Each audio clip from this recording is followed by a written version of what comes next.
Hi everyone, this is Paul here from the Magdalene Centre. Today I'm doing the astrology report for Uranus in retrograde in Taurus and Aries, which begins on the 7th of August in Taurus, backtrack into Aries on the 6th of November, and will finish when Uranus turns direct in Aries on the 6th of January next year.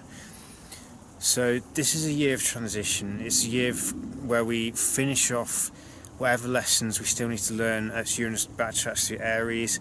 But once Uranus moves back into Taurus completely next year, we will not experience Uranus in Aries again for almost 77 years. So this is a key point of learning for us all, to finish off old lessons, ready to truly work on the new ones. Before I go into full detail though, I just want to clarify, as I always do, that the astrology doesn't control our lives in any way, shape or form. It's merely a way of helping us to understand what the energy is doing around us, what kind of lessons are we here to learn at this particular time, what key lessons are available for us to be learning from at this time. And also it gives us a broader idea or broader perspective of what's happening around us at the collective level, so that we're less affected by events going on around us, because we have that critical awareness, so we're more likely to respond to situations rather than react. But at the end of the day, is our own, each and every one of us, individual responsibility to become the best versions of ourselves through doing that internal work. Astrology doesn't force it upon us, we actually have to work with the process, otherwise nothing changes. Now, with Uranus in Taurus, Uranus going retrograde, depending on where we are, Uranus going retrograde can feel like a very loud alarm suddenly started ringing off, and right when we're fast asleep in the middle of a dream. So you know that feeling when you're deep in sleep and suddenly the alarm goes off to wake you up, but because you're so heavily in sleep, it feels disorienting at first. This can be how Uranus retrograde feels, but that's more so if we're not particularly aware of ourselves or not already partially awake, if you like, because Uranus is all about awakening us. It's about breaking free of our current mental constraints and helping to see the deeper levels of who we are and connect us with untapped potential. So with Uranus starting in the retrograde in Taurus, what we're looking at is Uranus in Taurus is all about that need to revolutionize our values and to learn to operate in harmony with the natural cycles of life, because the earth has natural cycles, nature cycles through different phases throughout the year, and the more we operate in tune with these cycles, the less conflict we feel and the less stress we feel. So with Uranus in Taurus, what we're looking at is how can we get back in touch with the natural cycles. Uranus is a transpersonal planet. It's more about the collective as opposed to the individual. But obviously the collective is built up of all the individuals, so for the collective to transform in any way, shape or form, it is up to each individual to heed whatever lessons Uranus is presenting to us and apply them in our own lives, so that we can then set an example for other people to follow if they so choose to. So Uranus in Taurus is also looking at how can we achieve more with less? How can we take the resources that we already have and find ways to reuse them or reutilize them or upcycle existing material things that we have, or existing resources, and utilize them in a new way, so that instead of going out and buying something completely new, we refurnish or utilize existing resources that we have, so that we're producing less waste and we're constantly renewing the use of something, and we can achieve the same results by changing the way we utilize our existing resources. And part of this will also be, because obviously, as I said, Uranus, we need to transform as individuals first, and part of this is going to be about a revolution in our own personal values. And it's because Taurus, there's kind of three different ways we can go about it. There's either the way society tends to promote things, which is very materialistic, so it's very too much on the material side, so we're so focused on trying to gather resources to ourselves at the expense of others, so we don't really care what the people do. On the flip side, you have the anti-material stance, where it's rejecting materialism and kind of judging other people who choose to enjoy what they have. And then we have the middle road, which is about appreciating the resources we have and being the steward of those resources, but maintaining a degree of detachment so that we kind of own the resources, they don't own us. What I mean by this is that we don't claim the resources as our own, but our minds aren't obsessed with material security. We merely utilise resources when we need it, and then when we no longer need that particular resource or material good, it then moves on to someone else who does need it. So it's about appreciating the natural cycles and tapping into those organic cycles of growth, but not claiming any ownership of it. It's being able to appreciate the fruits of our labours without claiming any ownership over them, because ultimately that creative side of us that allows us to master resources comes from a higher level of intelligence that flows through us if we so choose to connect with it.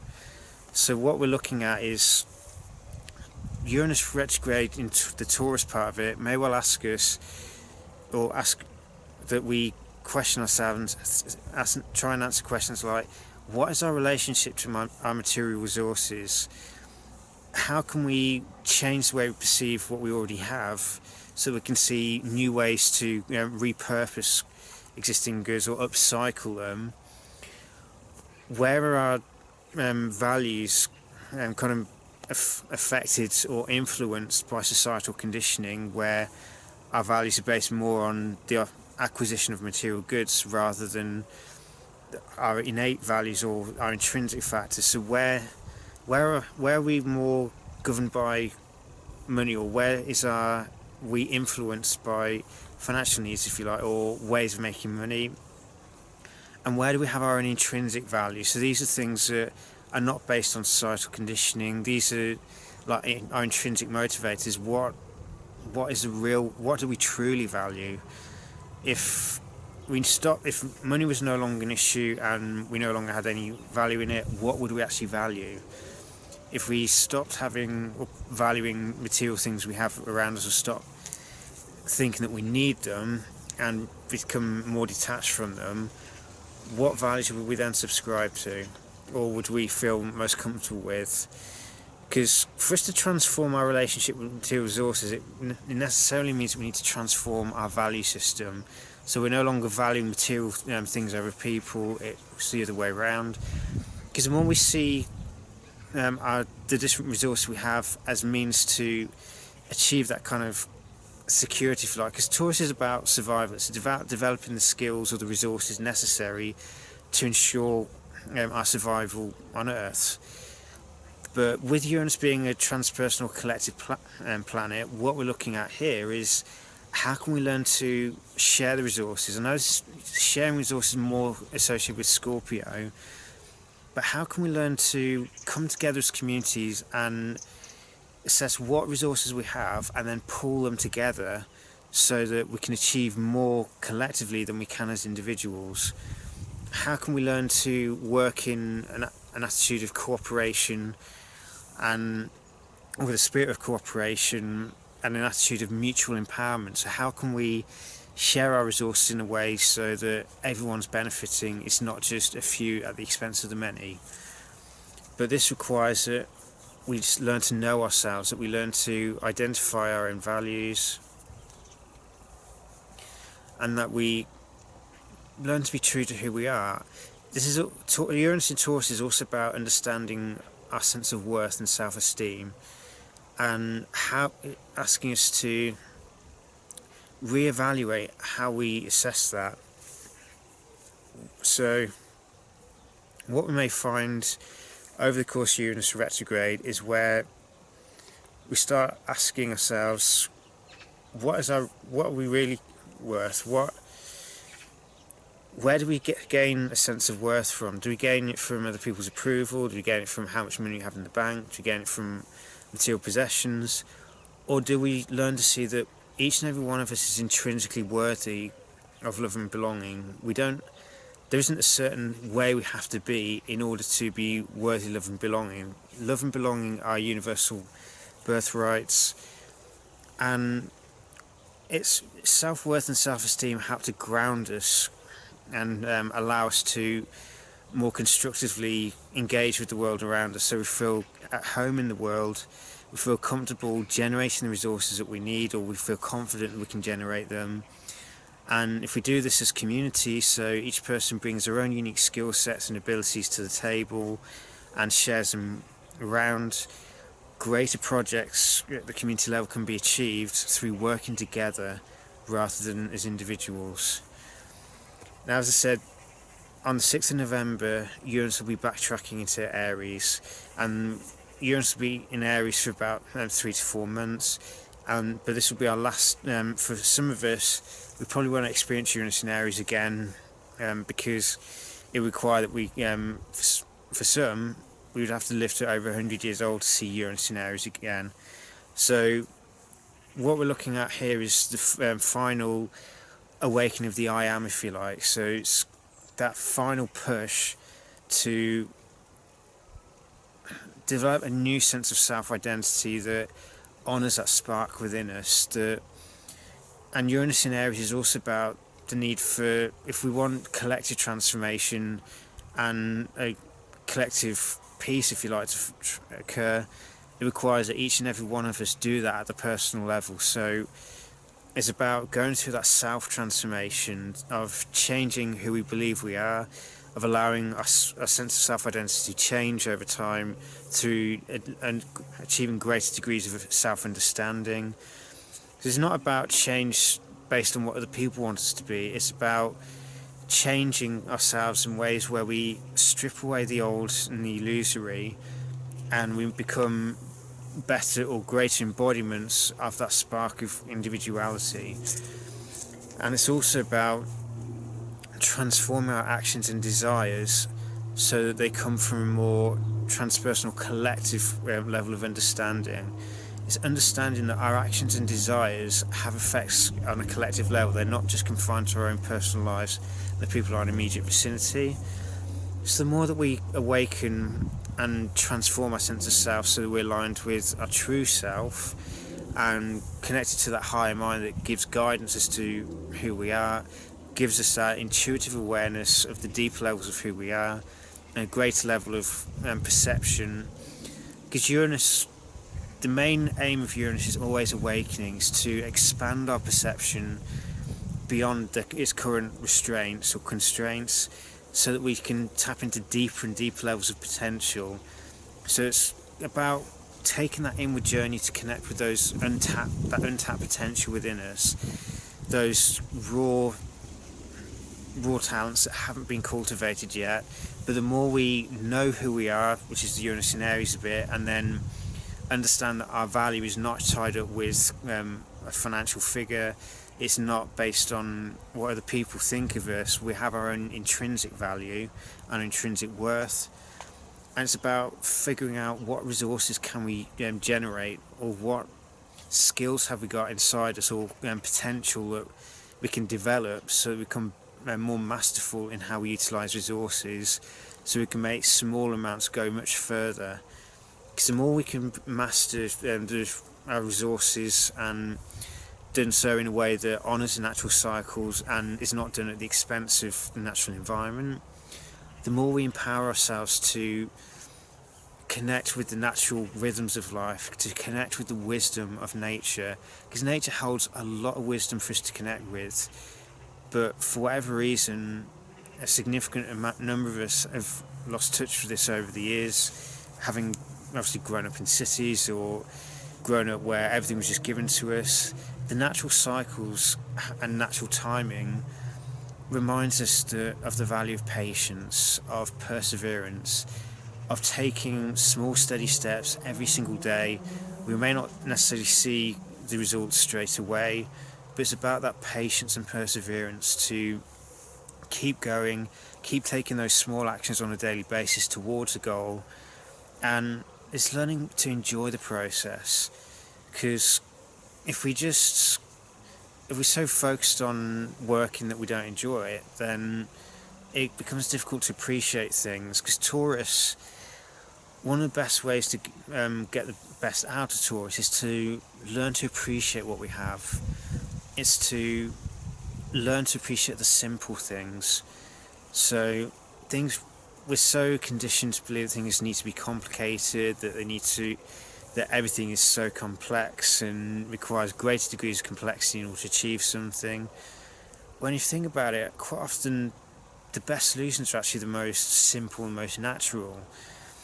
And the more we can connect with that more simple way of doing things, of learning from nature, learning how nature does things, and how nature achieves that inherent balance where everything is held in a state of dynamic balance. Things are cycling all the time, but everything that's required is met, all the needs are met. And the more we can work with nature, and the more we can learn to appreciate what we already have. Because the thing is, the more we tap into gratitude, the more aware we are of the more aware we become of what we already have. As more often than not, we've got a lot more resources at our disposal than we realise, because we just don't appreciate what we have right in front of us. We're so used to getting the next best thing, or getting something brand new, that we forget to see how we can repurpose what we already have, or to upcycle it. And we forget that we could save so much time and energy on resources if we just share what we already have. So that, I mean, how many times do we see everyone's got the same tools, but half the time the tools are just sitting there doing nothing? Whereas if the tools were used on a more collective level or community level, so that if someone needs it, they can borrow it but it's then put back again. That way, the tool's not just sitting there doing nothing for mercy and maybe used once a year or once a season or something. The more we share our resources, so that when someone needs it, they can use it, and when they don't, they pass it on to the next person. It creates a cycle of generosity. It means that we're no longer trying to hoard things for ourselves. We're no longer tapped into that scarcity consciousness that is constantly being programmed by the way society is run. The more we can tap into a mindset of abundance and a willingness to share what we have rather than trying to hoard it, then the simpler things become, the more we can achieve with less, because we're sharing resources and pooling what we already have, so that we unlock synergy, and we can create a new way of doing things, a new way of business, if you like, that works with the natural cycles, is not done at the expense of nature. And by doing this, we reconnect with the earth. We end this bizarre fight that we have or the battle between man versus nature, and instead remember that nature provides the resources. So if we constantly fighting against nature and destroying it, we're destroying the very things we need for survival. So it's in our best interest for us all to connect with nature, to understand it, recognise how we're interdependent with it. Because let's face it, nature doesn't really need us. But we do need nature.